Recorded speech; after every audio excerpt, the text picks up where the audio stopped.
இந்த பகுதியில் ஸ்ரீலங்கா, இந்த பகுதியில் பார்க்கும்போது சரி. வடநாடு இருக்குல்ல, அந்த வடநாட்டில் சைனீஸ்லாம் இருக்காங்கல்ல, ஆமா. சைனீஸ்க்கு அந்த பகுதியிலலாம் வாழ்ந்தவங்கலாம் இருக்காங்கல்ல, ம். அங்கெல்லாம் இந்த அம்பாவை வந்து ரொம்ப தெய்வமா வழிபடுறாங்க. ஓ. ஏன் வழிபடுறாங்கன்னா, அது வந்து காட்டு வனதேவதைன்னு சொல்லுவாங்க. ம். அந்த வனதேவதையிலேயே சிறந்த தேவதையா இந்த வாராகி அம்மன் தான் வச்சிருப்பாங்க.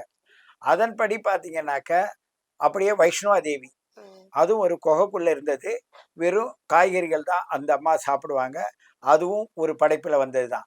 அந்த பக்கம் ஒரிசாவுல வந்து பார்த்தீங்கன்னாக்க, ஒரிசாவுல வந்து இந்த தேவியோடைய அனுகிரகத்தால அங்க உள்ளவங்க எல்லாருமே அந்த தேவிய தான் நம்ப அதிகமா வழிபடுறாங்க. ம். கிருஷ்ணனுடைய அரண்மனைக்கு பக்கத்திலேயே இந்த தேவிக்கு ஒரு பெரிய ஒரு கோவில் கட்டியிருக்காங்க. அந்த அரபிக்கடல் உச்சத்துல இருக்கும்.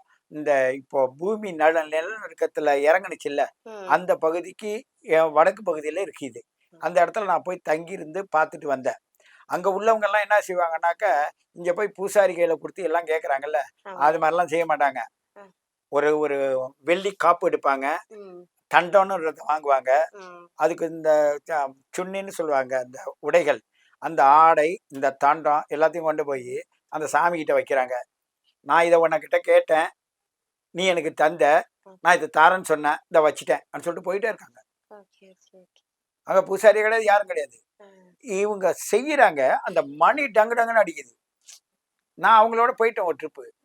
போனோனே இவங்க பேசுறதுக்கு இந்த மணி அடிக்கிறத பார்த்துட்டு நான் வெளியில வந்து நான் மணி அடிக்கலாம்னு நினைச்சிட்டு வெளியில வரேன். மணி தானா அடிக்குது. அப்போ இந்த 2 பேருக்கு இடையில என்ன சக்தி இருக்கு? ம். ஆன்மாவானது சரியான முறையில இயங்குனா, நம்மளுடைய பிட்யூட்டின் சுரப்பி, பீனியல் சுரப்பி சரியா இயங்கி, நம்மளுடைய அண்ணாக்கு வழியா வரக்கூடிய நல்ல சுரப்பியானது அமிர்தத்தை சுரக்கும்.